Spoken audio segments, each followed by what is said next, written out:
کی مہکی فضا الکرم، علم و حکمت کی مہکی فضا الکرم، الکرم الکرم اے خدا الکرم۔ بسم اللہ الرحمن الرحیم۔ پیارے بچوں، ابھی میں آپ کے سامنے اردو زبان کا پہلا لیکچر شروع کر رہا ہوں۔ یہ آج میں آپ کو بتاؤں گا پروفیسر مرزا محمد سعید کا خلاصہ۔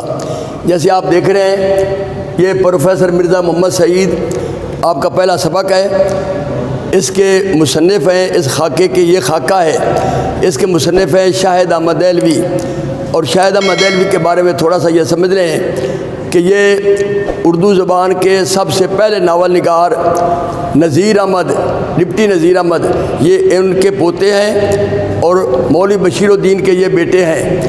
انہوں نے ایف سی کالج لاہور سے باقاعدہ ایف ایس سی کی، اور پھر دلی کالج سے انہوں نے بی اے کیا، اور اس کے ساتھ انہوں نے ایم اے فارسی کا امتحان کیا، پاس کیا۔ پھر یہ کراچی آ گئے اور کراچی میں فوت ہوئے۔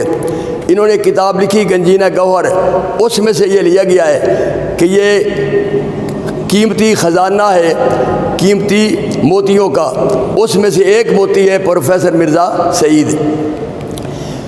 شاہد احمد دہلوی لکھتے ہیں، خلاصہ اس کا یہ ہے کہ آج میں نے اخبارات میں جب یہ خبر پڑھی کہ پروفیسر مرزا محمد سعید کا سوم ہے تو میرا دل دھک سے رہ گیا، میں بڑا پریشان ہو گیا کہ مجھے پتہ ہی نہیں چلا، اور اتنا عظیم انسان ہم سے چلا گیا۔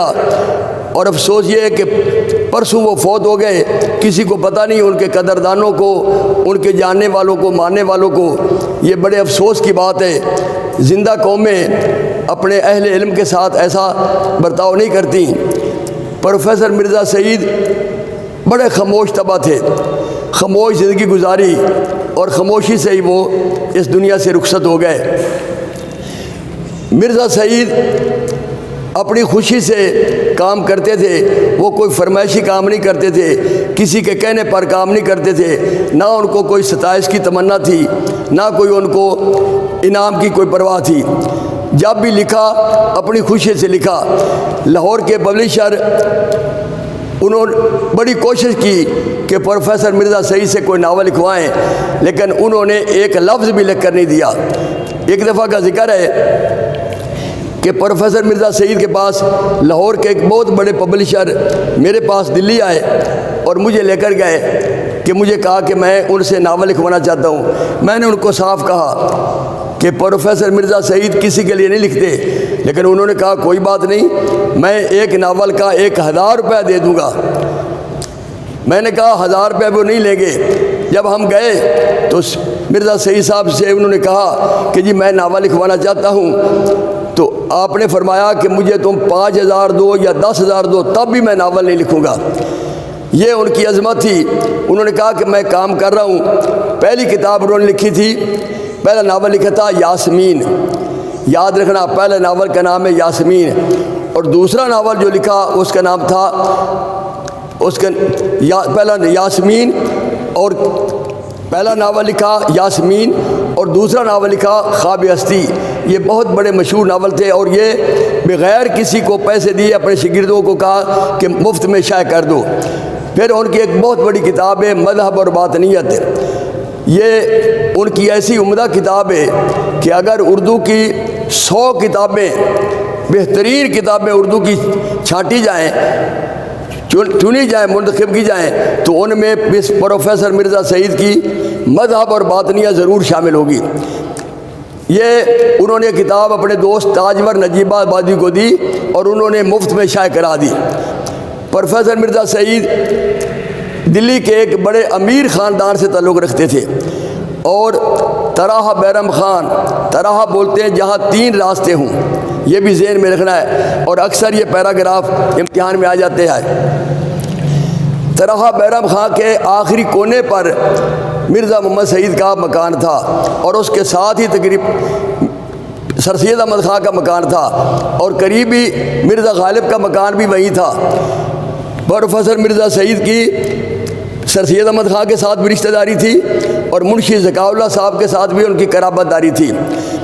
مرزا سعید گورنمنٹ کالج لاہور میں باقاعدہ پڑھتے رہے اور پڑھنے کے بعد پھر یہ ایم او کالج سر سید احمد خان کے کالج علی گڑھ میں چلے گئے، وہاں 1906 اور 7 میں انہوں نے پڑھایا بھی ہے۔ پھر یہ گورنمنٹ کالج میں آ گئے اور گورنمنٹ کالج لاہور میں یہ پڑھاتے رہے۔ گورنمنٹ کالج میں ان کے استاد محترم علامہ اقبال تھے۔ علامہ اقبال جیسے عظیم استاد سے انہوں نے علم حاصل کیا اور ان کے عظیم شاگردوں میں بڑے بڑے نامور شاگرد ہیں پروفیسر مرزا یعنی پطرس بخاری، اس کے ساتھ سید امتیاز علی تاج اور پروفیسر حمید حامد خان، بڑے بڑے ان کے شاگرد ہیں۔ پطرس بخاری اردو کے بڑے مزاح نگار ہیں، بڑے نامور، اور انگریزی کے بھی بہت بڑے استاد تھے۔ وہ اپنے استاد محترم کا اتنا احترام کرتے تھے کہ وائسرائے ہند کا بھی اتنا احترام نہیں ہوتا تھا جتنا یہ ان کا احترام کرتے تھے۔ ان کے بارے میں ایک بات شاہد احمد دہلوی فرماتے ہیں کہ میں کراچی ریڈیو کے ساتھ وابستہ تھا، میں وہاں ایک پروگرام کا انچارج تھا اور ایک پروگرام ہوتا تھا یعنی دانشور، اس میں 4 دانشور بلائے جاتے تھے۔ تو میں نے چاہا کہ استاد محترم کو بلاؤں، تو میں نے کہا جی آپ بھی آئیں، تو مرزا سعید نے یہ کہہ کر انکار کر دیا کہ آدمی کوئی کام کرتا ہے دولت کے لیے یا شہرت کے لیے، نہ مجھے دولت کی ضرورت ہے نہ مجھے شہرت کی ضرورت ہے۔ اور پطرس بخاری کے بارے میں بھی آتا ہے کہ پطرس بخاری آل انڈیا ریڈیو کے ڈائریکٹر جنرل تھے۔ اندازہ فرمایا کہ ہندوستان پاکستان پورے بر صغیر کے ریڈیو کے وہ ڈائریکٹر جنرل تھے۔ انہوں نے اپنے استاد محترم سے کہا کہ سر آپ بھی تقریر فرمایا کریں۔ ان کے کہنے پر ریڈیو سے مرزا سعید کے پروگرام شروع ہو گئے، لیکن پروگرام کا جو انچارج تھا وہ ان کے مسودے میں سے کاٹ چھاٹ کر دیا کرتا تھا۔ تو مرزا سعید نے کہا کہ میں اب تقریر بھی نہیں کیا کروں گا کہ ان کو کیا جرات ہے کہ میرے مسودے میں سے یہ کاٹ چھاٹ کریں۔ تو پطرس بخاری نے ان کو بلایا اور کہا کہ آپ معافی مانگیں ورنہ نوکری سے نکال دوں گا۔ ان کا چند جملے نکالنے کا وجہ سے نوکری سے نکالنے کا سبب بن گیا، لیکن انہوں نے پھر معافی مانگی اور اس طرح مسئلہ حل ہو گیا۔ مرزا سعید بہت مطالعہ کرتے تھے، رات کو بڑا پڑھا کرتے تھے، اور کسی نے جب پوچھا کہ آپ اتنا کیوں پڑھتے ہیں تو کہنے لگے کہ میں گورنمنٹ کالج میں پڑھاتا ہوں، وہاں میرے ساتھ انگریز استاد بھی پڑھاتے ہیں، اگر میں مطالعہ زیادہ نہیں کروں گا تو انگریز پروفیسروں کے مقابلے میں کیسے ٹھہر سکوں گا۔ ان کی سادہ زندگی تھی، بڑی شریفانہ زندگی گزاری۔ وہ ٹہلتے بھی تھے، معدے کے مریض تھے، بیمار رہتے تھے، لیکن انہوں نے کوئی فلم کا شوق، کوئی سینما کا، کوئی ڈرامے کا کوئی شوق نہیں تھا۔ نمازی آدمی تھے، نیک آدمی تھے۔ ان کی بیوی بھی وفات شعار تھی، بڑی نیک تھی۔ اس طرح جب قیام پاکستان سے پہلے لوگوں کے اصرار پر انہوں نے سیاست میں بھی حصہ لیا۔ یہ بھی یاد رکھیں مسلم لیگ، صوبائی مسلم لیگ کے وہ صدر بنے پہلے، اس طرح مسلم لیگ، پنجاب مسلم لیگ کے وہ کونسل کے وہ رکن بھی تھے۔ جب کراچی یونیورسٹی بنی تو اس کے باقاعدہ وہ ممبر بنے، اور جو ادیبوں کا 1959 میں ایک تنظیم بنی اس کے باقاعدہ وہ ممبر تھے۔ اتنے عظیم انسان، سیدھے سادے دبلے پتلے آدمی تھے، قدرواں مونچھیں تھیں، داڑھی نہیں رکھی تھی، 2 دانت پہلے ٹوٹے ہوئے تھے لیکن برے نہیں لگتے تھے، اور ساری زندگی شیروانی پہنی۔ انگریزی ادب کے بڑے استاد تھے لیکن کم انگریزی بات اردو میں ہی کرتے تھے۔ ایسے عظیم انسان ہم سے رخصت ہو گئے، اور ایسے انسان صدیوں بعد پیدا ہوتے ہیں۔ یہ میں نے آپ کو بچوں پروفیسر مرزا سعید کا خلاصہ سنایا ہے۔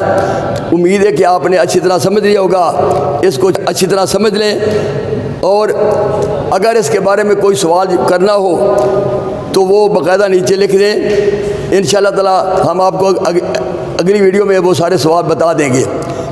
اللہ آپ کو اپنی حفظ و امان میں رکھے۔ فی امان اللہ، خدا حافظ۔